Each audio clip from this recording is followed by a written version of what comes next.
여러분의 계좌는 아직도 파란불이십니까? 저희가 빨갛게 바꿔드리겠습니다. 손실극복 프로젝트 나만 믿고 따라와. 네, 오늘 아주 화끈한 장이 끝났습니다. 어제 삼성의 날이었다면 오늘은 파월 의장이 새벽부터 기분 좋게 시작을 해서 또 장 마치고 마이크론 테크놀로지까지 나오게 되면서 오늘 시장 오랜만에 아주 강하게 움직여줬습니다. 요즘 미국 쪽에서 선물이 계속해서 날아 들어오고 있는 게 굉장히 기분이 좋은데 그쵸? 오늘 시장에서는 그래서인지 수급이 또 어마어마하지 않았습니까? 아, 그랬습니다. 외국인과 기관의 예. 매수 세트로 오면서 무려 3조 가까이 지금 매수가 들어왔고요. 그러면서 코스피는 오랜만에 2750, 코스닥은 또 900선을 뚫어내는 모습이었습니다. 네. 또 그런데 이런 날 개인들은 또 이제 다 팔아요.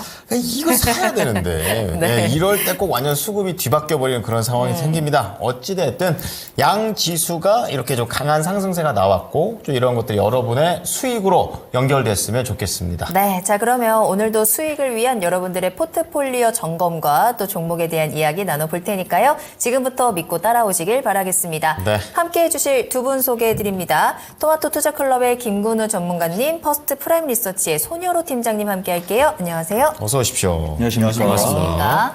또 손여로 팀장님이 이렇게 오늘 장이 좋은 날 또 오랜만에 등장을 하셨기 때문에 네. 오늘 들려주실 이야기도 기대가 되고요. 여러분들께서도 두 분께 또 종목 진단 받고 싶으시다면 지금 바로 종목 상담 신청 보내주시면 되겠습니다. 좋습니다. 토마토 증권통 유튜브 채팅창 이용하시고요. 종목명, 매수가, 비중 남겨주시면 됩니다. 전화 상담 가능하니까요. 02-325-8200번, 325-8200번 이용하시기 바랍니다. 네.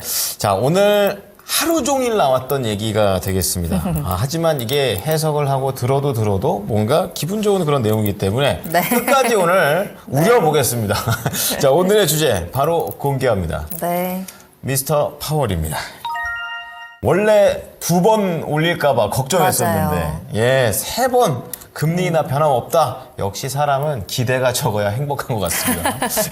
비둘기 파월이 돌아왔다라고 네. 이야기를 많이 하더라고요. 그래서 파월이 이제 세 차례 금리 인하를 예고를 하면서 시장에 있었던 여러 가지 불안감이나 우려를 확실하게 좀 덜어주는 모습이었습니다. 네. 그래서 오늘 시장에서도 여러 가지 훈풍들이 많이 강하게 들어왔고 이제 문제는 오늘의 이 훈풍이 어디까지 갈 것이냐 그리고 그 다음에 우리가 또 대비해야 되는 변수들은 무엇이 있을 것이냐 우리의 투자 전략을 다시 한번 또 체크를 해봐야 되겠습니다. 그렇습니다. 근데 그것을 위해서 저희가 지금 딱 체크를 해봐야 되는 게 이렇게 모든 게 약간 해결되는 것 같은 그런 느낌이 나는 거. 이 행복을 우리가 즐겨야 되는 것인가.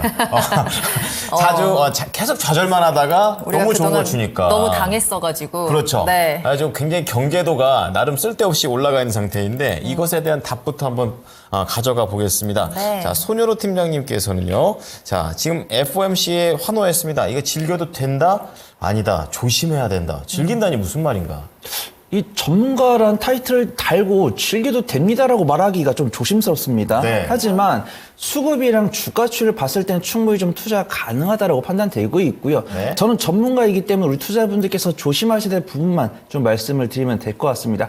앵커님께서 말씀을 해주신 것처럼 어떤 기준금리에 대해서 불확실성이 계속 생겼습니다. 그러면서 투자분들께서 저가 매수를 넣는 부분이에요. 하지만 그런 분들께서 어떤 불확실성 제거를 확인하고 싶으셨던 거죠. 하지만 그런 불확실성이 제거가 되면서 어떤 트리거가 되어주었고 어떤 국내 같은 경우는 저PBR 정책에다가 삼성전자, 엔비디아, 마이크론의 호실적인 겹치가 되면서 반도체 쪽으로 수급이 몰린 겁니다. 제가 그 중에서 이제 시청자분들께 말씀드릴 리스크 중 하나는 전기전자랑 반도체 수급이 많이 좀 몰렸다는 점 하나고요.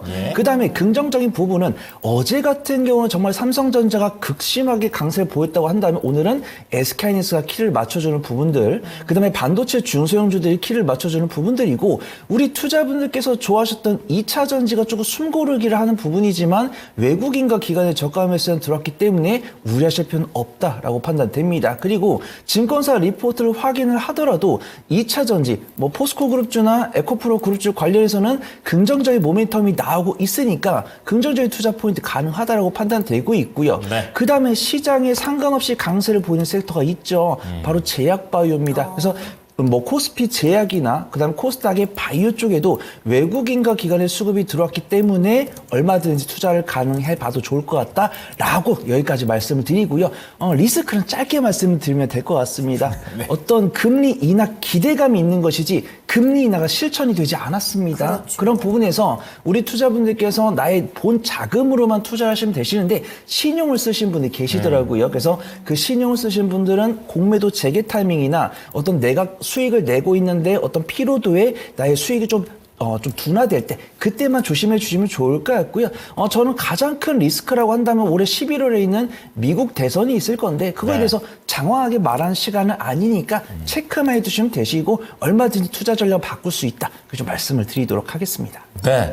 자, 오늘 확실히 팀장님을 좀 스페셜하게 모시다 보니까 팀장님이 포맷을 이해를 못 하셨습니다. 제가 분명히 짧게, 지금 뭔가 치료도 yes, 되냐, 안 no, 되냐. no. 예, 제가 너무 질문을 난해하게 했던 것 확실하게 같습니다. 해야죠. 알겠습니다. 그럼 저 김근우 전문가께는 완전 확실하게 네. 즐기지 말자. 큰일 났습니다. 저는 한 번에 대답을 해야겠네요. 네. 저는 일단은 즐겨도 된다로 답변을 드리고 네. 추가 설명을 이제 좀 드리면서 네. 여러분들께서 판단하시기에 좀 도움될 만한 내용을 좀 이야기 드려보도록 하겠습니다. 네. 제가 자료 몇 가지 준비했는데 한번 PPT 보면서 이야기 드려볼게요. 자, 우선은 제가 기사 내용 하나를 좀 발췌했습니다. FOMC 오늘 아무래도 이 경제방송에서 아마 하루 종일 많이 들으셨기 때문에 제가 뭐 이거 전체를 해설하기는 좀 그렇고 요점만 좀 간단하게 말씀드리면요. 일단 파월 의장이 첫 번째로 강조한 내용은 이 범피입니다. 이 단어가 뭐 울퉁불퉁이라는 범피? 건데 왜 파월 의장이 이런 말 되게 자주 쓰잖아요. 이런 겁니다. 파월 의장의 의도는 지금 잘 가고 있다라는 거예요. 사실 지금 그동안 이제 FOMC 관련해서 이야기가 많았잖아요. 시장에 좀 옹호적인 이야기가 나올 것이다. 이런 의견도 있었지만, 금리 인하가 3번이 아니고 2번으로 줄 것이다. 뭐 이런 얘기도 있었단 말이에요. 근데 그거를 이 울퉁불퉁이라는 이야기로 좀 해석을 한 겁니다. 가는 길이 좀 울퉁불퉁하더라도 우리는 결과치 인플레이션 2%에 도달할 것이다라는 얘기거든요. 그래서 결과론적으로는 이 점이 시장에서는 굉장히 긍정적으로 해석이 됐고 미 증시도 우리 증시도 좀 좋은 오늘 하루를 보내지 않았나라고 좀 말씀을 드리고요. 다음 화면 보면 이제 두 번째 요점이 있습니다. 사실 저는 이게 좀 더 중요한 것 같은데 어떤 거냐면 가운데 부분에 있는 양적 긴축에 대한 코멘트였습니다. 지금 양적 긴축 중이잖아요. 네, 이거 간단하게만 설명을 드리면 이제 양적 긴축 속도에 따라서 우리 주식시장 같은 경우는 유동성이 좀 좌지우지 됩니다. 긴축을 조금 땡기게 되면은 주식시장의 유동성이 좀 마르기도 하고 좀 풀어주면은 주식시장에 자금이 좀 많이 들어오기도 하거든요. 근데 이 이야기가 뭐냐? 양적 긴축 속도를 좀 줄이겠다는 거예요. 그러니까 주식시장 입장에서는 유동성이 앞으로 좀 더 공급될 여지가 많이 남아있다라는 겁니다. 그래서, 이제 팀장님께서도 말씀 주셨지만, 파월 의장의 일단 의견은 있습니다만 금리 인하가 된 건 아니에요. 하지만 이렇게 속도 조절 같은 코멘트가 나오게 되면서 일단 증시에는 훈풍이 불어오고 있다라는 점이 굉장히 긍정적이다라고 말씀드리고요. 다음 이제 그래프 한번 보겠습니다. 다만 이런 점이 있어요. 뭐냐면 점도표를 일단 말씀을 드리자면 사실 이번 FOMC는요. 우리가 지금 뉴스 헤드라인만 보게 되면 굉장히 좋은 소식들만 가득한 것 같습니다. 그쵸. 하지만 사실 점도표 보면은 매파적인 사람의 의견을 바꾼 건 없어요. 비둘기파인 사람들이 네. 이제 이동을 한 거죠. 3번으로 확실히 하자, 금리 인하를. 왜냐하면 중간가치 지금 4.6 나오잖아요. 지금 기준금리가 5.25에서 5.5잖아요. 그러면은 이제 중간값 4.6으로 유지하자 정도로 이제 통일이 된 것이지. 이제 매파적인 이야기를 하던 사람들이 바꾼 건 아니기 때문에 아직도 이 점에 대해서는 앞으로 이야기가 나올 게 좀 많을 겁니다. 이런 점 우리가 참고해야 되고 두 번째는 이제 유가입니다. 제가 사실 너무 좋은 분위기에 초치는 것 같아서 이 얘기를 해야 되나 말아야 되나 좀 제가 생각을 했는데 지금 올라오고 있잖아요, 계속. 그래도 좀 얘기를 해야 될 것 네네. 같아요. 뭐냐면 이제 유가가 사실은 지금 오늘은 좀 꺾였습니다. 네, 맞아요. 하지만 지금 바닥에서 치고 계속 올라오고 있었어요. 근데 아무래도 유가가 올라가게 되면 상관관계에 있는 게 이제 국채금리입니다. 국채금리가 좀 따라 올라오는 경향을 계속 보이고 있습니다. 오른쪽 차트 보면 이제 보실 수 있을 거예요. 그래서 유가가 지금까지는 괜찮아요. 4.5 정도, 요 정도 구간은 괜찮은데 만약에 뭐 80달러 위로 가서 90달러 막 이렇게까지 치솟는 어떠한 상황이 발생하지 않으면 저는 괜찮다고 봅니다. 하지만 그런 상황이 나온다면 이 금리에 대한 전망도 바뀔 수 있기 때문에 이 지점도 우리가 좀 참고하면 좋겠다. 그래서 이제 결과적으로 말씀을 드리면 좀 즐겨도 됩니다. 하지만 유의사항 정도는 체크하고 가자. 이렇게 의견 드리겠습니다. 네. 자, 두 분 모두 다, 우선은, 즐기자. 근데 그걸 너무 또 완전히 허리띠를 다 풀어버리고 막 이렇게 할 필요는 없다는 거죠. 그런 건 아니었다라는 부분을 짚어주셨습니다. 자, 그렇다면 오늘 또 시장에서 움직였던 게, 반도체, 그리고 2차 전지, 거기에다가 항상 언급이 나왔던 이거 두 개 안 가면 간다라는 제약바이오까지 셋 다 이렇게 움직여버리니까 차라리 어떤 거 하나만 움직이면 그걸 다 공략하고 말겠는데 싹 다 움직여버리니까 이걸 어떻게 해야 될지 모르겠다라는 그런 생각이 들어서요. 자, 과연 두 분께서는 이렇게 어떻게 보면 시장의 주도를 할 수 있는 부분에서 어느 쪽에 지금은 힘을 좀 줘야 되는지 좀 궁금합니다. 자, 팀장님께서는 어떻게 생각하십니까? 이젠 길게 얘기해도 돼요. 꼭 하나를 골라야 됩니까? 아닙니다. 포트 구성을 어떻게 해야 그렇죠. 되는지에 네. 대해서 네, 좀 제가 힌트를 그 주시면. 자금 묶이는 공백 없이 매매할 수 있는 방법을 소개를 드리도록 하겠습니다. 네. 가장 먼저 봐야 될 섹터는 반도체다라고 판단을 하고 있고요. 두 번째는 제약바이오고 세 번째는 2차 전지입니다. 그 이유를 지금부터 말씀을 드리도록 하겠습니다. 사실 반도체는 말씀드릴 필요가 없죠. 어제 오늘 정말 삼성전자나 SK하이닉스 없으신 분들은 서러울 정도로 그들의 리그가 나왔었는데 기본적으로 삼성전자, SK하이닉스는 HM 관련해서 굉장히 좀 모멘텀 갖고 있죠. 가장 전방 기업이라 볼 수 있는 엔비디아가 든든하게 끌어주고 있고 물론 시가총액이랑 거래대금 이런 것들은 삼성전자, SK하이닉스가 마이크론보다 앞서 있지만 마이크론이 실적 발표가 우리나라보다 사이클이 빠르다 보니까 이제 기준점을 씁니다. 근데 그러던 마이크론이 정말 깜짝할 만한 실적을 보여주면서 삼성전자, SK하이닉스에다 훈풍을 넣어주는 것 같아요. 근데 뉴스를 읽어보신 분들 아시겠지만 젠슨함 CEO가 삼성전자의 HM을 테스트를 하면서 홍간이 이제 찌라시라고 하죠. 뉴스는 승인을 했다. 이런 뉴스 나오고 있기 때문에 그 부분을 좀 팔로우업을 해야 될 것 같습니다. 그 다음에 정통 SK하이닉스 관련해서는 HBM이 너무나도 인기를 끌고 있죠. HBM2 시절에는 이미 엔비디아가 호평을 했고 HBM3 또한 엔비디아로부터 이제 단일 공급 계획이 꾸준히 나올 것이다. 이런 부분이 있습니다. 그 다음에 SK하이닉스랑 삼성전자 같은 경우는 2024년부터 3년간 HM이 이미 좀 다 팔렸다 이런 뉴스들이 나오고 있고요. 삼성전자, SK하이닉스 같은 경우도 증설을 진행을 하겠다는 발언이 있기 때문에 충분히 좀 캐파가 증가되면서 실적이 빠르게 개선될 가능성이 있다고 합니다.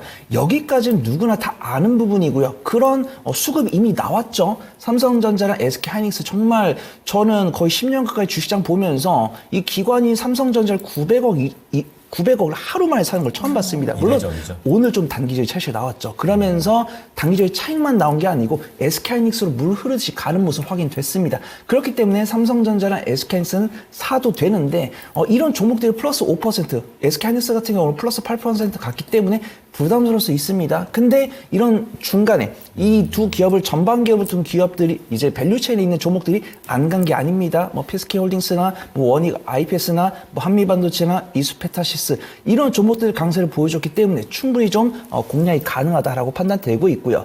반도체를 매매한 다음엔 제약바이오로 가야 될 것 같습니다. 당연히 시장 상황이 어려울 때는 외국인과 기관이 개인 투자분들 모르게 매수를 했다고 한다면 실적이 나오는 한미아품이나 유한양행이나 종근당 이런 종목들이 제약바이오를 끌어주는 가운데 AACR, 미국 아마케랑 6월달에 종양학회 이런 데서 우리나라 기술개발 기업들이 파이프를 발표했을 때 이게 파이프라는 생각보다 마음에 안 드는데요? 가 아니라, 정말 기술력이 좋다. 그 다음에, 다양한 매출, 이제 전방, 대형 제약사들이 공급 계약이 나올 것 같다. 이런 뉴스들이 나오다 보니까 오늘, 제약바이오 관련 종목들이 강세를 보여줬다. 그렇게 판단되고 있습니다. 그 다음에 전 투자분들께서 제약바이오만큼이나 좋아하시는 섹터 2차 전지가 아닐까 그렇게 판단되고 있고요. 많은 분들이 이제 더 이상 2차 전지를 욕을 안 하시는 것 같아요.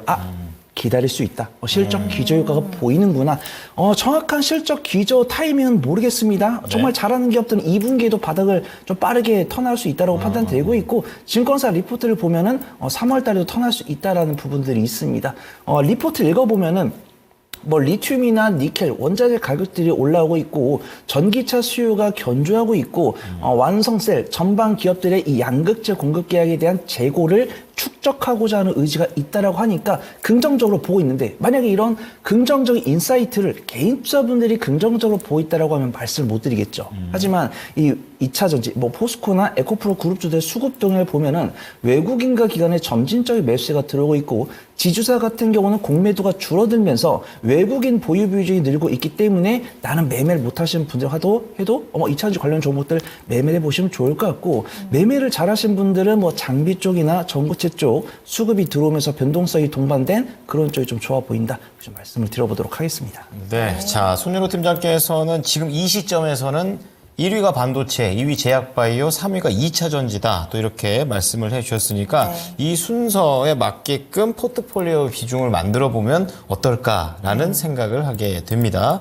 자, 이번엔 김근우 전문가께서는 이게 세 개가 나열되어 있습니다. 다 섞으셔도 되고 하나 네. 픽하셔도 되고 어떻습니까? 사실 제가 이제 다른 프로그램에서 네. 그리고 이제 남이따에서 또 2차 전지 얘기는 많이 드렸잖아요. 그래서 이번에는 2차 전지 빼고 바이오도 사실 제가 다른 프로그램에서 많이 얘기했습니다. 네. 그래서 오늘은 제가 좀 덜 얘기한 반도체 관련해서 좀 말씀을 드려보도록 할게요. 자, 우선은 오늘 이제 마이크론이 이제 실적이 엄청났잖아요. 슈퍼 서프라이징까지 얘기가 나오는데, 이 마이크론이 실적이 잘 나온 배경에 대해서 우리가 좀 이해할 필요가 있습니다. 왜냐면요, 우리가 기존에 이제 좋다, 그리고 실적 나온다 했던 얘기들이랑 마이크론은 사실 잘 안 맞아요. 그렇기 때문에 지금 예상 컨센 자체가 굉장히 낮게 잡혀 있었어요. 그러니까 조금만 실적이 잘 나와주니까 엄청나게 큰 기대감을 불러일으키거든요. 시장의 기대가 낮았군요. 그렇죠. 시장의 네. 기대가 일단 낮았어요. 네. 근데 여기에 추가로 어떤 지점을 봐야 되냐면 지금까지 좋다 하는 이 메모리 쪽은 다 HBM입니다. 근데 이 HBM이 좋은 거는 마이크론 지금 실적이랑 아무 상관이 없어요. 그렇죠. 그냥 마이크론 이제 작년 실적에는 HBM이 없습니다. 그 말은 뭐냐? 마이크론이 지금 실적 내는 거는 D램입니다. 그럼 좀 이상하잖아요. 옛날 지금 전통 사업이죠. 그렇죠. 네. 일반적인 D램은 좋을 게 없는데 HBM 좋은 건 우리가 아는데 어떻게 마이크론이 이렇게 좋은 실적을 냈을까? 이 지점에 대해서 제가 좀 말씀을 드리고 그럼 앞으로 반도체에 대해서 어떤 시각을 가져야 되는지도 같이 좀 이야기 드려보겠습니다. 자, 우선 제가 자료 준비한 거 한번 같이 볼게요. 자, 그래프 제가 준비했는데 이 그래프 뭐냐면 D램 평균 단가입니다. 뭐냐면 D램 가격 자체가 올라왔어요. 아, 올라가네요. 그래프 그렇죠. 보시면 아시겠지만 네. 2023년이 이제 바닥입니다. 지금 2024년 초입분데도 엄청 많이 올라왔죠. 그러니까 일반적인 D램 가격이 올라왔기 때문에 메모리 사업을 하는 반도체 업체들은 당연히 매출이 증가하게 되는 겁니다. 자, 그리고 자, 두 번째 보게 되면 낸드입니다. 아시겠지만 이제 메모리 반도체는 두 개입니다. D램이랑 낸드밖에 없고 D램 안에 이제 HBM이 있는 거잖아요. 작년에 어떤 흐름이었냐면 D램은 안 좋은데 그 안에 있던 HBM만 좋아서 그렇죠. HBM 밸류 체인에 묶이는 SK 하이닉스를 비롯해서 한미 반도체 뭐 이런 종목들만 막 묶여 있던 거예요. 그러니까 이외에 있는 그러니까 HBM이라는 공정 자체가 이제 후공정입니다. 그러니까 전공정이라든지 또는 전통 소부장은 어땠죠? 사실 아무 주목을 못 받았다라는 거예요. 근데 이 마이크론이 이제 실적을 낼 수 있었던 거는 D램 그리고 낸드 가격이 상승했다라는 지점이고 D램 낸드가 상승했다라는 지점을 통해서 마이크론이 실적을 냈다라면 우리 입장에서는 어떻죠? 사실 우리나라에 있는 반도체 기업들은 대부분이 이제 메모리입니다. 그렇죠. 예. 1위잖아요. 세계 1, 2위 다 차지하는. 맞아요. 네. 지금 사실 우리가 올해 초 그리고 작년 말에 막 올라갔던 CXL 또 뭐 뉴로모피고 많잖아요. AGI 반도체 이런 애들 특히 디자인하우스 이런 애들 보면요. 사실 실적 찍히는 애들 거의 없습니다. 기대감이죠. 그렇죠. 다 네. 기대감이랑 또 엔비디아빨 모멘텀으로 올라갔던 애들이에요. 그러니까 실제 우리가 접하는 전통적인 반도체 애들이랑은 좀 다른 애들이 많이 강했던 거고 그럼 지금부터는 뭘 봐야 될까요? 이제 결과가 나오겠죠. 반도체 중에서도 지금까지 못 갔던 애들이 있습니다. 근데 지금 막 출발하는 애들 많아요. 아까 팀장님 말씀해 주신 원익 IPS 같은 종목도 그렇고 또 뭐 오늘 막 동진세미캠이 올라가잖아요. 뭐 이런 이제 전통적인 소부장주들 그리고 전공정 단에 있던 애들 얘네들이 D램 가격 상승과 맞물려서 앞으로 주가 상승을 볼 확률이 굉장히 높아진 시장이다라고 말씀드리고요. 지금까지는 삼성전자랑 SK하이닉스가 모멘텀을 같이 안 했어요. 왜 그러냐면 HBM은 SK하이닉스만 지금 수혜를 막 받고 있는데 삼성전자는 못 받았잖아요. 이런 측면이 강했었는데 이제 D램 가격이 올라가게 되면 아마 동반 상승하는 여력도 충분히 가능할 겁니다. 그래서 이런 지점을 좀 보시면서 하게 되면은 반도체 같은 경우는 지금 못 간 애들 굉장히 많죠. 많잖아요. 거기에 우리 관심을 두면 되겠다라고 의견 드리겠습니다. 네. 자, 그러면은 이런 반도체 쪽에서 신사업과 전통사업 중에서 지금은 전통사업 쪽에서 조금 더 매력적인 포인트들이 나온다라는 부분까지 김근우 전문가께서 얘기를 해 주셨습니다. 네. 자, 오늘 같은 경우에는 이제 파월 의장의 금리 인하와 관련된 내용들을 기점으로 해가지고 시장의 주도주들 그리고 거기에 제약 바이오까지 붙여가지고 좀 말씀을 좀 드려봤었는데요. 자, 손여로 팀장께서는 세 가지 섹터를 동시에 그리고 김근우 전문가는 세 가지 다 괜찮지만 오늘은 반도체 쪽에 조금 더 포인트를 맞춰서 얘기를 해드렸으니까 잘 참고해 주셨으면 좋겠습니다.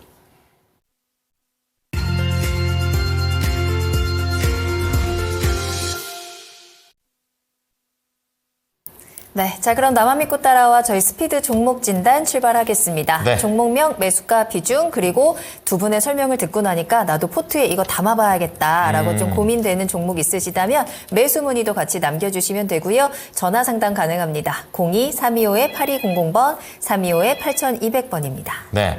자, 첫 번째 종목은 유튜브에서 나팔수님께서 메커스라는 종목을 올려주셨습니다. 네. 메커스.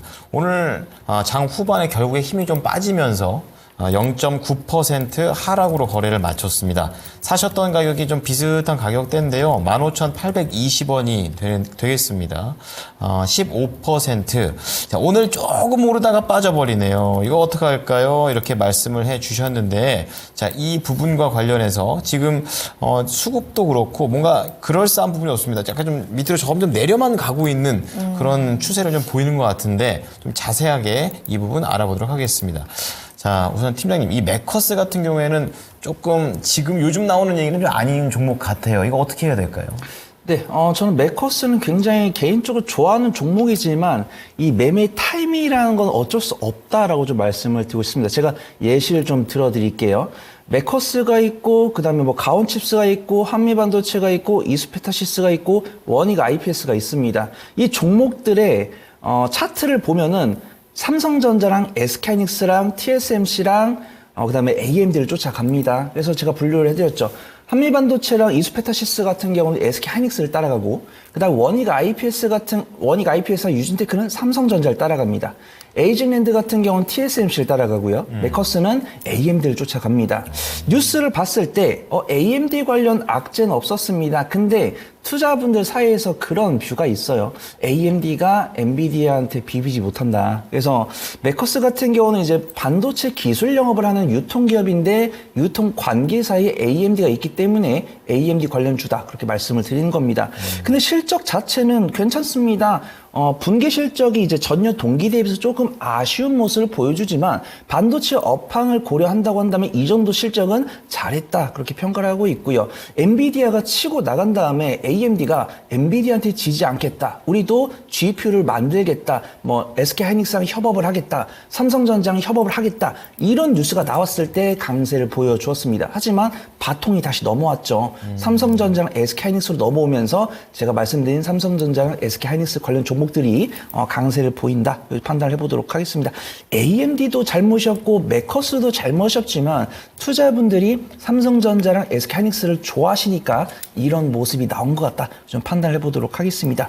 지금 수급동을 보더라도 최근 3거래일은 다소 아쉽지만 4거래일과 5거래일 전에는 좋은 모습을 보여줬던 것 같은데 그때 시장 이제 시간을 돌아가면 그때 엔비디아가 치고 나가고 AMD가 치고 나가고 삼성전자 치고 나오고 SK하이닉스가 치고 나오자 그게 이제 외국인 기관이 샀다가 단기적인 차익을 한 거다. 그걸 판단해 보도록 하겠습니다.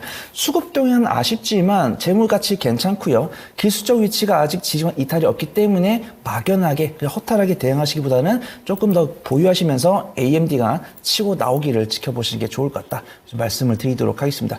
자, 손절가는 14,400원 말씀드리고요. 1차 목표가는 17,000원, 2차 목표가는 18,700원 잡고서 AMD 관련 뉴스 체크해 보시기 바랍니다. 네.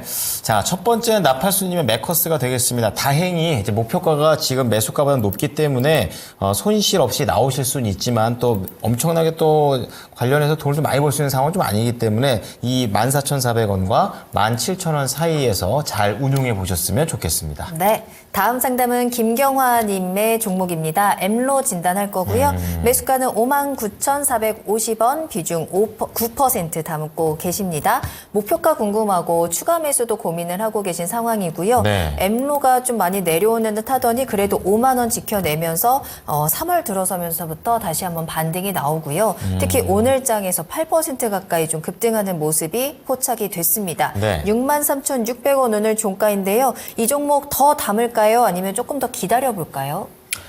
자, 우선은 저한테 질문 주신 내용 중에 이게 있습니다. 추가 매수해도 되는지. 근데 제가 이제 일반적인 긴 투자분들한테 자주 드리는 얘기가 뭐가 있냐면 추가 매수는 내려갈 때 하세요.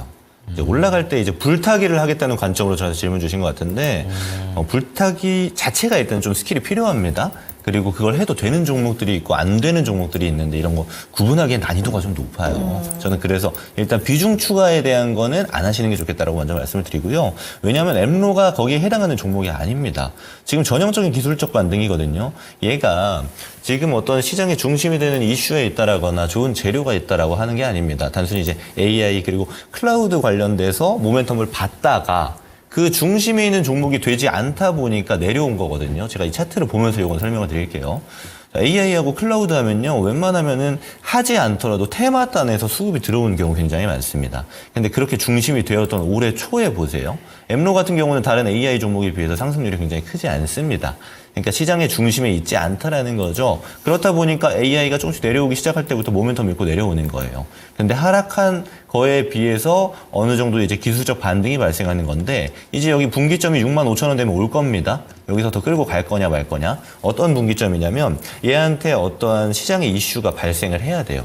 또는 이 엠로가 가지고 있는 섹터에 좋은 이야기가 나와야 됩니다. 그럼 그게 이야기가 나올 가능성이 있냐? 이런 건 사실 운에 맡기는 거잖아요. 저는 그래서 차라리 이 변곡점까지의 구간만 보시고 혹시나 지금 비중을 더 싣고 좀 더 공격적으로 투자를 하고 싶으신 거라면 제가 아까 말씀드렸던 이제 막 출발하는 반도체였던 종목들도 있고 좋은 얘기가 나오는 종목들이 있습니다. 시장 중심이 되는 얘기가 나올 만한 종목들에 오히려 공격적으로 포지션을 잡는 게 좋을 것 같고요. 엠로는 65,000원 선 정도 되면은 충분히 이제 이익금이 되니까 익절하시고 나오는 게 좋겠다라는 말씀 드리겠습니다. 네, 엠로 쪽에 비중을 더 실으면서 집중하기보다는 시장에서 관심 있는 쪽에 우리 시청자님의 또 포트도 잘 운영을 하시는 게 좋을 것 같고요. 엠로는 65,000원 목표가 전해드렸으니까요. 수익 챙기고 나오시면 되겠습니다. 네, 오늘 뭐 주제부터 해서 뭐 반도체 그리고 2차 전지, 제약 바이오 이런 얘기만 하고 있는데 다음 종목도 사실 봐야 됩니다. 바로 이 6G 쪽으로 네. 오늘 시장에서 강하게 좀 움직여줬었는데요. 바로 나이스가이님의 와이어블입니다. 와이어블 2,050원에 좀 매수를 하셨고 네. 비중이 좀 돼요. 30%의 비중을 담고 계시는데 이제 중요한 거는 저 종목도 참 지지부진합니다. 좀 살아나나 했더니 다시 좀 내려가고 있는 그런 상황이어서 상승 여력이 있을까요? 이제 이 부분에 대해서 궁금해 하십니다.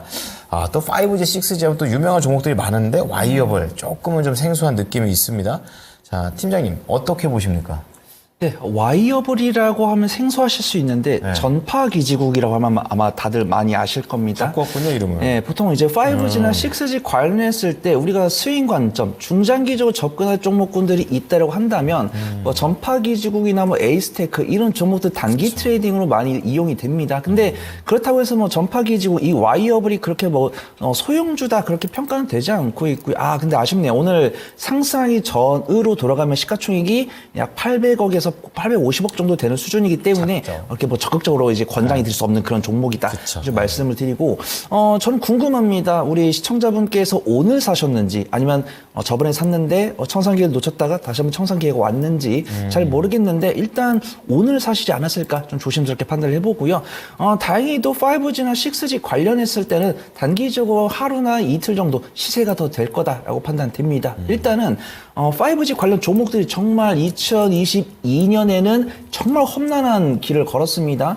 5G 관련해서 투자를 진행했는데 그에 맞추지 못하는 품질 때문에 실적이 많이 깎였다가 그래도 이제 울며 겨자 먹기로 핸드폰 바꿀 때 5G를 많이 바꾸시더라고요. 그래서 5G 관련 종목들의 실적이 개선이 됐었고 2022년에 비해서 2023년에 정말 많이 실적이 많이 개선됐지만 아직도 회복되지 못한 종목들이 많습니다. 그 가운데 와이어블 같은 경우는 연간 실적 기준 흑자를 꾸준하게 유지해주는 부분이고 우리가 이름만 들었을 때 정말 기지국을 세우는 기업인가 싶지만 무성통신 관련 사업을 영위했기 때문에 5G나 6G 관련해서 수혜를 입을 수 있는 종목이다. 그걸 좀 말씀을 드리도록 하겠습니다. 그 다음에 수급 동향을 보더라도 외국인과 기관은 잘 몰랐던 것 같아요. 이제 이 5G와 6G 관련했을 때 종목이 15개, 20개가 되는데 정말 이 투자분들께서 관심이 있는 종목들은 외국인과 기관의 수급이 약 3, 4일 전부터 들어오기 시작했습니다. 하지만 와이어블은 아쉽게도 오늘 처음 외국인의 순매수가 들어온 것 같아요. 하지만 5G와 6G 같은 경우는 앞으로 추이가 이틀에서 3일 정도는 될 수 있다고 판단되고 있고 오늘 외국인의 순매수가 들어왔기 때문에 좀 단기적인 관점으로 좀 빠르게 대응을 해보시면 좋지 않을까 판단해 보도록 하겠습니다. 제 손절가는 한 2,990원 정도 잡아드리도록 하고요.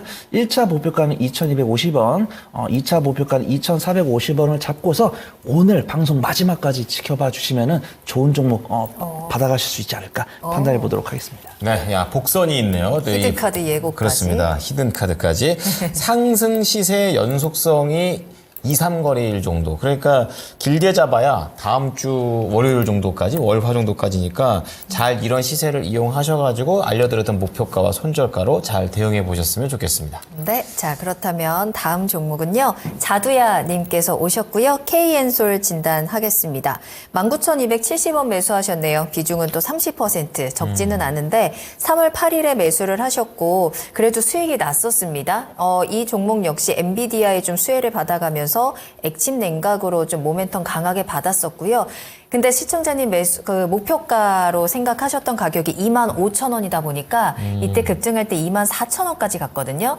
안 팔고 기다렸는데 좀 하락을 하고 있는 상황입니다. 네, 오늘 장에서도 좀 많이 빠진 모습이어서요. 도대체 앞으로 어떻게 해야 되는 건지 아니면 길게 가져가도 되는 건지가 궁금합니다. 라고 남겨주셨거든요. 이 KN솔에 대해서는 자두연님뿐만 아니라 리솜님께서도 함께 문의를 남겨주셨는데 KN솔 다시 한번 좀 상승할 수 있는 모멘텀 나올까요? 자, 우선은 제가 보통 결과론적으로 먼저 말씀을 드리는데 얘는 제가 설명을 먼저 드려볼게요. KN솔이 원래 하고 있는 사업은 클린룸이 주입니다. 반도체 관련해서도 바이오 관련해서도 클린룸을 하고 있는 업체인데 이 KN솔이 지금 이제 앵커님께서 말씀해 주신 것처럼 급등을 한 거는 이 사업과는 조금 무관하죠. 액침냉각 관련된 이슈였습니다. 이거 자세히 한번 들여다볼게요. 액침냉각의 이슈의 본질은 누구로부터 출발되는가 하면은 엔비디아에서 출발이 됩니다. 자, 그럼 우리가 KN솔이 액침냉각 기술을 개발하니까 엔비디아에 납품을 하겠다라고 접근을 하면은 이건 굉장히 먼 거리를 가게 되는 거예요. 그렇죠? 우린 단순히 이 이슈를 통해서 액침 냉각이 부각을 받네. 이 키워드를 통해서 그럼 이 기술을 갖고 있는 애는 KN솔이네. 이렇게 바라봐야 되는 겁니다. 한마디로 테마에 대한 접근인 거예요. 그러니까 이렇게 테마로 접근을 하신 거라면 당연히 길게 가면 안 됩니다. 하지만 이게 저는 이제 기술적인 타점으로 봤을 때는 지금 자리에서 사실 더 사도 돼요. 조금 더 추가 매수해서 비중 좀 추가해도 되는데 사실 이미 30%를 이제 베팅을 하셨기 때문에 지금 일단 더 사시지는 마세요. 비중이 너무 커지면은 만약에 혹시나 이 기술적인 분석에 의해서 앞으로 상승 가능성이 높다고 하더라도 액침 냉각이라는 재료가 다시 부각이 안 될 수가 있습니다. 그렇게 되면은 이 KN솔은 굉장히 오래 걸리게 되는 종목이 될 거예요. 그럼 우리가 의도한 거는 테마를 보고 액침 냉각 이슈가 됐을 때 이 재료를 통해서 급등하는 지점을 노려보자라는 관점이어야 되는 건데 이 관점에 맞지 않는 방법에 이제 투자가 되는 거겠죠. 기다리게 된다면요. 그렇죠. 다만 얘가 엄청 위험한 종목은 아니에요. 실적도 잘 나오고 뭐 재무가 이상하냐? 재무도 좋습니다. 그래서 KN솔이 뭔가 지금 리스크가 있는 단에 있는 종목은 아니기 때문에 기다려도 상관없습니다만 의도에는 맞지 않을 수 있어요. 그래서 저는 지금 이제 기술적 반등이 나오면 기술적 반등 정도의 수익률만 노리는 게 좀 좋을 것 같아요. 그리고 나올 가능성도 꽤 높습니다. 저는 그래서 21,000원에서 22,000원 되는 구간 정도 되면은 수익 실현하시는 게 좋겠다라고 말씀을 드릴게요. 근데 만약에 이 KN솔을 액침 냉각이 아니고 저는 중장기로 보려고 하는데요 라는 관점이다라면 이 종목은 안 맞는 겁니다.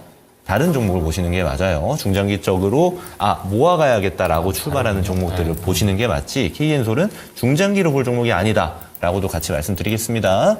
어쨌든 단기 관점이든 중장기 관점이든 매도 타이밍 잘 잡아보셔야 될 것 같고요. 네. 22,000원 반등 시 매도 의견 드렸으니까요. 참고하시기 바랍니다. 좋습니다. 자, 오늘은 종목 많이 봐드려요. 맞아요. 자, 이지연님께서 올리신 종목 볼 텐데요. 또 의료 AI 하면 또 한가닥 했었습니다. 루닛인데요. 네. 안타깝죠. 지금 제 시제는 과거잖아요. 107,000원에 30%를 담으셨어요. 그러니까 그 사신 가격대에서 거의 뭐 올해 초 가격 정도 되지 않을까. 근데 거기서부터 좀 다시 또 내려와가지고 부진한 흐름을 보이고 있습니다. 자, 지금 인수 자금 여력이 볼파라가 뭘까요? 이게 뭐 줄임말 같은데요. 어쨌든 지금 해석이 안 되고요. 어쨌든 유상증자를 하는 건지 이 부분 좀 우려됩니다. 이렇게 말씀하셨는데요. 자, 지연님의 루닛, 팀장님 어떻게 보십니까? 네, 볼파라는 미국의 유방암 AI 솔루션을 만들고 있는 기업입니다. 그래서 이제 의료의 사업을 영위할 때 더욱더 이제 사업 다각화를 위해서 미국 기업을 인수했다라고 판단을 하고 있고요. 구독자분께서 혹시 이제 시청자분께서 걱정을 하시는 건지면 아니면 모르고 계시는 건지 모르겠는데 유무상증자 이미 끝났죠. 끝났고 청약률도 104%니까 잘한 겁니다. 미달이 안 난 거죠.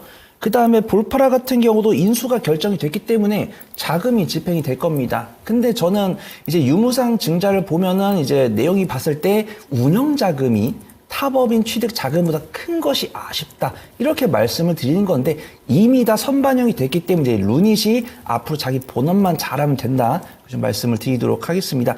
근데 저는 아쉬운 게 의료 AI 같은 경우는 탑픽은 전 뷰노를 보고 있어요. 왜냐하면 우리가 이제 보통 뭐 이제 루닛, 뷰노, JLK, 딥노이드 이런 식으로 보고 있잖아요. 근데 루닛이랑 뷰노랑 이제 JLK 같은 경우는 매출처가 다변화가 되고 있습니다. 뭐 몇 개 병원, 몇 개 약국과 계약을 했다 이런 뉴스 보고 있고 실적 발표 보면은 매출액이 점진적으로 증가하고 있습니다. 루닛 같은 경우는 단기 순손실이 줄었어요. 근데 저는 항상 긍정적인 말씀만 드린 게 아니고 팩트도 말씀을 드립니다.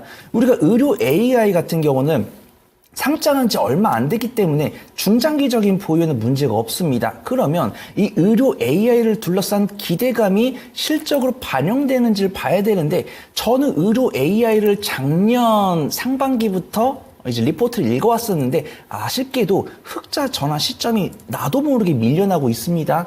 증권사에서는 작년 상반기에 뭐라고 말을 했냐면 이 루닛이나 뷰노 이런 종목들이 올해 이제 내년이면 이제 올해죠. 올해 상반기에는 분기 실적이 흑자가 나올 수 있다라고 이야기가 나왔습니다. 근데 지금 리포트를 다시 읽어보시면은 하반기로 밀려났습니다. 그 다음에 루닛의 실적을 본다라고 하면은 적자폭이 줄어든 것은 맞지만 적자폭이 약 15%밖에 줄지 않았습니다. 만약에 뭐 한 30% 줄던가 뭐 40% 줄던가 50% 줄었으면은 내가 넉넉하게 정말 호기롭게 이 대인배의 마음으로 루닛의 흑자 전환 분기 실적 흑자 전환 시기가 올해 하반기에는 올 수 있겠다라고 말씀을 드리겠지만 10% 15% 줄어들면은 정말 솔직하게 생각했을 때 올해도 쉽지 않지 않을까? 근데 이건 틀릴 수 있죠. 워낙 이런 기업들은 이 무형의 상품을 팔기 때문에 갑자기 실적이 나올 수 있습니다. 그래서 이런 부분들은 체크를 해야 되는 겁니다. 그 다음에 이제 뷰노 같은 경우 이제 잡음이 없었고 루닛 같은 경우는 유상증자를 진행했고 JLK 같은 경우는 이제 임원이 팔았죠. 그런 부분들이 있을 때는 오늘도 루닛이랑 뷰노가 외국인과 기관의 순매수세가 들어왔는데 자금은 뷰노 쪽으로 많이 오는 부분이고 루닛 같은 경우 약보합 마감했고 뷰노 같은 경우 플러스 2% 강보합권에서 마감하면서 내가 루닛에 대한 성장성을 의심을 하진 않지만 내가 루닛만 투자할 게 아니고 의료 AI를 본다고 한다면 뷰노도 대안이 되겠구나. 이런 부분만 체크를 해보시면 좋을 것 같고 그래도 루닛이 아직까지 의료 AI 관련해서 대장급 위치 보유하고 있고 꾸준하게 전반 기업들 늘려가고 있으니까 실적 개선 여부만 체크해 보시면 좋을 것 같습니다. 네. 제 손절가는 53,000원 말씀드리고요. 1차 목표가는 77,000원, 2차 목표가는 96,000원 잡고서 너무 염려하실 필요 없다. 그렇게 말씀드리도록 하겠습니다. 네, 자 듣고 나서 마음이 좀 편해지셨을 것 같습니다. 이지현님의 루닛 또 뷰노라는 종목도 있다라는 부분 좀 말씀을 드리면서 53,000원의 손절가, 1차 목표가 77,000원, 2차 96,000원입니다. 네, 오늘 진짜로 종목 속도가 굉장히 빠르거든요. 여러분들 이 기회를 놓치지 않으셨으면 좋겠고요. 지금 빠르게 종목명 매수가 비중, 매수 문의 전화 주시기 바랍니다. 네. 02325-8200번, 325-8200번 열어둘게요.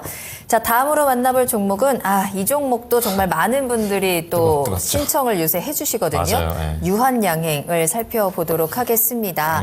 LG님께서 남겨주신 종목이고요. 매수가는 75,100원이네요. 비중은 10% 담으셨습니다. 최근에 매수하신 가격일 것 같고요. 많이 올라왔고 지금 그 고점에서 살짝 좀 횡보하고 있는 구간이기도 합니다.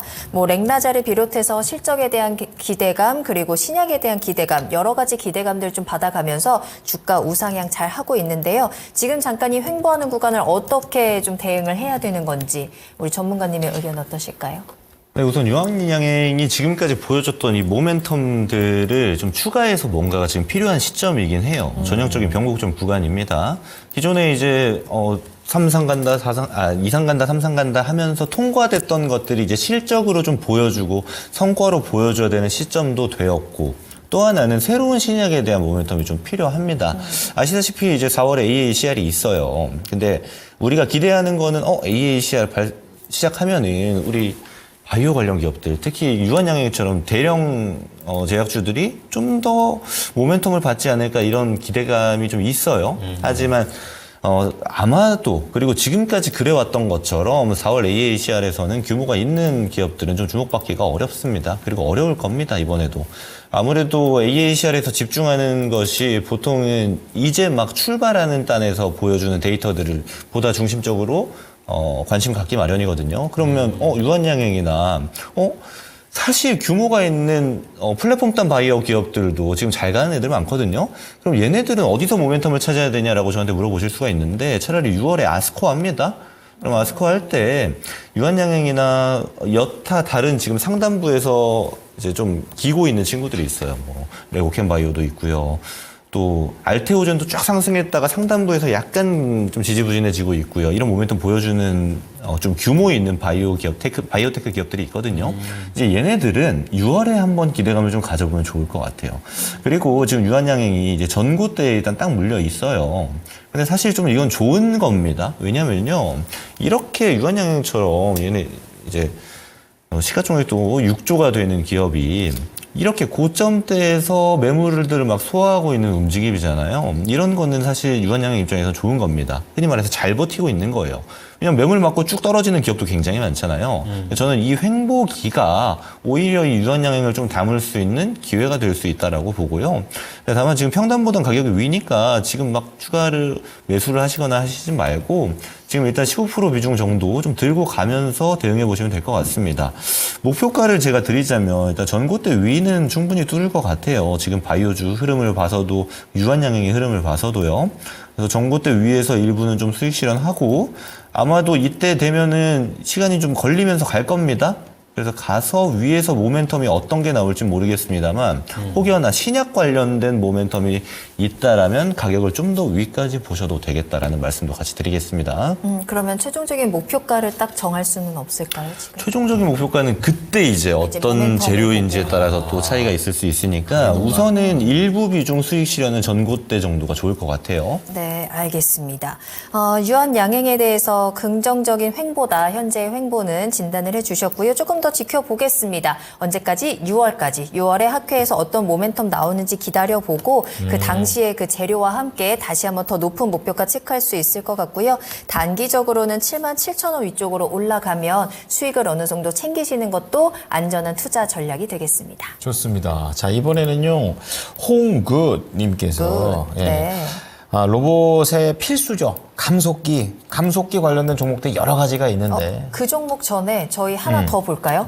제이블루님께서 올려주신 HLB 생명과학을 먼저 이거 하나 좀 더 봐야 될 할까요? 것 같습니다. 좋습니다. 이게 조금 더 핫한 종목이기도 해서요. 그렇죠. 오늘 장에서도 12%나 급등을 했었던 종목이기 때문에 네, 오늘 21,200원까지 올라왔고요. 19,600원에 매수하셨고 비중 10% 담으셨거든요. 또 여기에 유상증자 소식이 들리면서 시청자님께서는 매도를 해야 되는지 궁금하다라고 하시거든요.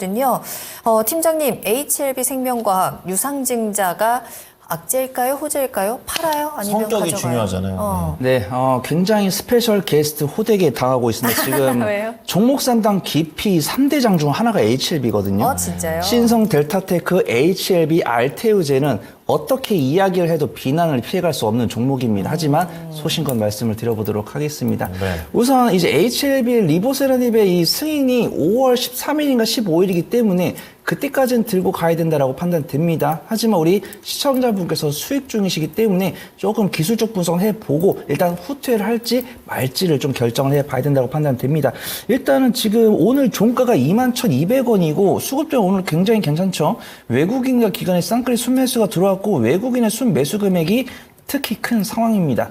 지금 오늘 종가 21,200원에 우리 시청자분 매수가가 19,600원인데 HLB 생명과학 종가가 19,180원이기 때문에 내일 기술적 반등이 나왔을 때 빠져나간 다음에 다시 눌림목을 공략을 해보는 게 좋을 것 같습니다. 제가 공시를 봤는데 지금 보면은 HLB 생명과학이 유상증자를 진행을 했습니다. 보면은 시설 자금 일부, 그다음 운영 자금 있고 채무사관 자금이 있는데 아쉽습니다. 긍정적인 유증은 아닌 것을 일단 1차적으로 네. 삼자 유증이 아니죠. 네. 삼자 유증이 아닌 다음에 주주 배정입니다. 주주들한테 돈을 걷는 겁니다. 그러면 무슨 사유로 걷는 것일까요? 첫 번째로 시설 자금 있네? 긍정적일 수 있습니다. 근데 지금 제가 이게 얼마인지 모르겠는데 100, 1000억, 10억 대충 말해볼게요. 시설 자금을 60억을 조달한다고 보겠습니다. 그럼 시설 자금 60억이면은 이걸로 캐파 증설해가지고 하나 보지 했는데 운영 자금이 자릿수가 다르죠. 8배. 그 다음에 채무상환 자금 자릿수가 다른데 20배입니다. 시설 자금도 있는데 빚 갚는 데 쓰는 운영 자금은 8배. 그 다음에 채무상환 자금은 20배입니다. 저는 HLB에 대해서 비할 생각이 전혀 없습니다. 하지만 이거는 전문가 마인드로 해야 되는 거죠. 그래서 아마 내일 조금 요동칠 수 있습니다. 하지만 HLB가 끝이다라고 말씀드리기 어려울 것 같습니다. 왜냐하면 HLB는 HLB니까요. 전문가들 사이에서도 뷰가 갈립니다. HLB 리보세라닙 빼면 뭐 있냐? 이렇게 보신 분도 계시고요. 그래도 리보세라닙이 HLB가 제약만 있는 것도 아니고 테라퓨틱스도 있고 생명과학도 있고 글로벌도 있고 이들은 각각이 파이프라인이 있고 각각 진행하는 파이프라인이 리보세라닙이 실패하더라도 바로 후속타로 들어올 수 있는 종목이기 때문에 포기할 수 없다. 저는 잘 모르겠습니다. 근데 제약바이오를 제가 한 7, 8년 봤을 때는 무시할 수 없는, 통계라는 건 무시할 수 없습니다. HLB의 가능성을 무시하는 게 아니고 신약이 나왔을 때 시판되는 건 사실 신약 20개 중에 1개가 안 됩니다. 그래서 HLB가 실패할 거다 이렇게 말씀드리는 게 아니고 제약바이오로 반드시 투자하시는 분들을 한다면 이런 리스크는 반드시 체크해야 된다고 판단됩니다. 그래서 저는 기술적 분석에 의거해서 만약에 손절가를 이탈해서 손절을 하더라도 한 1주나 2주 정도 쉬셨다가 다시 충분히 좀 복수할 수 있는 종목이다. 그 좀 말씀을 드리도록 하겠습니다. 제가 손절가는 17,500원 말씀드리고요. 1차 목표가는 19,800원, 2차 목표가는 21,200원 잡고서 내일 좀 유심히 지켜보신 다음에 충분히 복수 가능한 종목이다. 좀 말씀을 드리도록 하겠습니다. 네, 참 어렵습니다. 잘 이렇게 피하면서 핸들링을 하면서 진단을 해야 되는 부분이었어요. 네, 또 오늘 네. 손여로 팀장님 특별 출연해 주셔서 그런지 채팅창에서 팀장님 점점 더 잘생겨지시는 것 같다. 귀여우시다. 네. 섬세하다. 이런 또 좋은 말씀도 많이 해주고 계시는데요. 그만큼 더욱더 섬세하게 또 진단도 도와드릴 테니까 종목 계속해서 남겨주시길 바라겠습니다. 좋습니다. 그러면 네. 아까 못했던 하고 거 싶으셨던 거 할게요. 할까요? 네. 감속기 할게요. 네, 예. 갑시다. 여러 가지 종목 중에 SPG입니다. 네. SPG를 32,700원, 진짜 손실을 보고 계시고 20%인데 이게 안 움직여요. 이렇게 얘기를 하고 계십니다. 자, 지금 뭐랄까요? 내려온 상태에서 좀 더 뭔가 확실하게 좀 치고 올라가는 그런 분위기가 안 나와서 시장에서 뭐 다 반도체 좋고 그거 로봇 들어가고 막 그래서 SPG나 이런 것도 가야 되고 막 이렇게 생각하실 텐데 이게 생각보다 강하지 않아요. 이거 어떻게 봐야 될까요, 전문가님? 네, 저도 좀 섬세하게 네. 얘기를 네. 드려보도록 하겠습니다. 자, 우선은 저는 어떤 관점으로 이 종목을 보셨는지가 좀 중요할 거라고 봐요. 자, 왜냐하면 제가 강조드리는 것 중에 하나가 상담을 드릴 때 이 생각으로 이 종목을 봤으면 이거 말고 이거 보시는 게 낫지 않아요? 그러니까 주도주급의 종목들이 움직이는 것과 옆에서 이제 딸려가는 친구들이 있어요. 보면은 우리가 이제 뭐 바이오를 봐도 HLB가 대장이면 HLB의 뭐 자회사들이 이제 같이 가잖아요. 이런 움직임을 보여줍니다. 물론 HLB는 좀 다르긴 합니다. 하지만 테마나 섹터가 이렇게 대장 또는 주도주를 쫓아가는 모멘텀이 발생하는 것이 많거든요.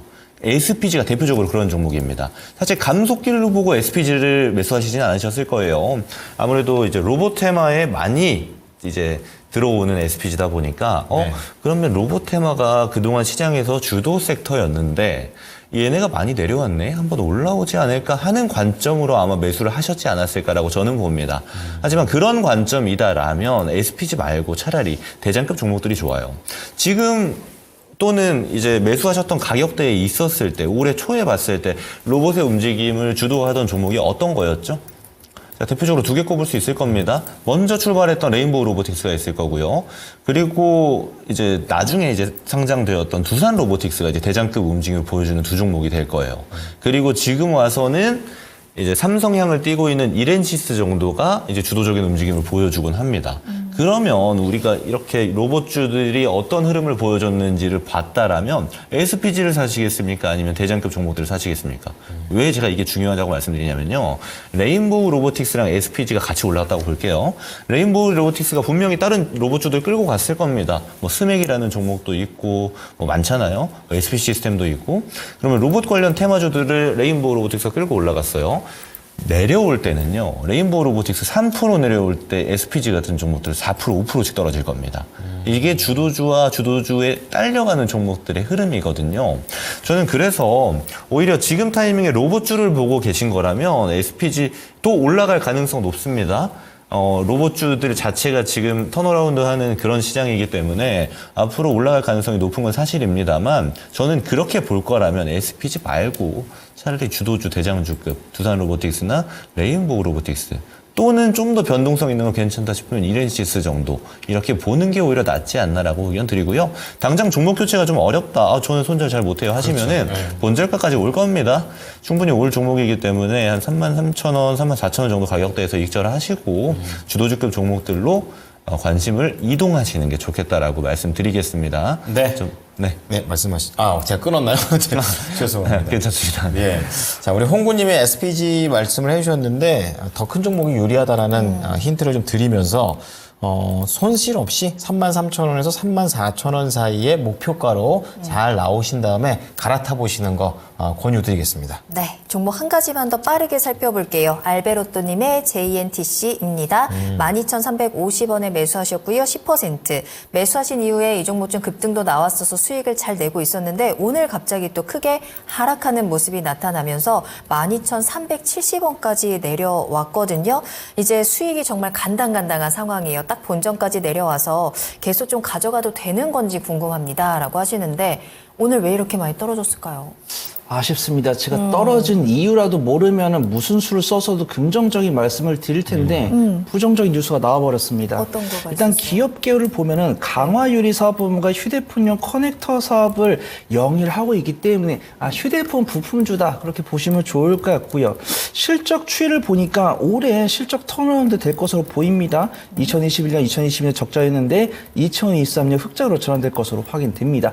근데 아쉽게도 이 기업의 주요 매출처가 화웨이인 것으로 확인됐습니다. 네네, 그래서 삼성전자 관련주였으면 괜찮은데 화웨이 관련주인데 화웨이 관련 뉴스가 나왔습니다. 중국 반도체 싹 자르자 미국에서 화웨이 협력사를 제재를 검토하고 있다. 이 뉴스가 어제 나왔습니다. 그래서 관련으로 좀 오늘 좀 매도세가 나온 것 같고 오늘 3거래 연속 기관 매도세 나오고 있는 다행입니다. 외국인은 외면하지 않는 모습이죠. 그래서 외국인과 기관마저 매도를 했다고 한다면 조금 아쉽다라고 말씀을 드리겠지만 기관은 매도를 하고 있는데 개인을 도와서 외국인도 매수를 하고 있기 때문에 기술적 반등 가능성은 일부 있다 그렇게 좀 말씀을 드리고요. 제가 기술적 반등 가능성이 있다라고 해서 그냥 묵묵히 들고 계시면 안 됩니다. 지금 수익권을 반납하고서는 아쉽지만 손실폭이 커질 수도 있기 때문에 반드시 좀 타이트하게 대응을 해보시는 게 좋을 것 같습니다.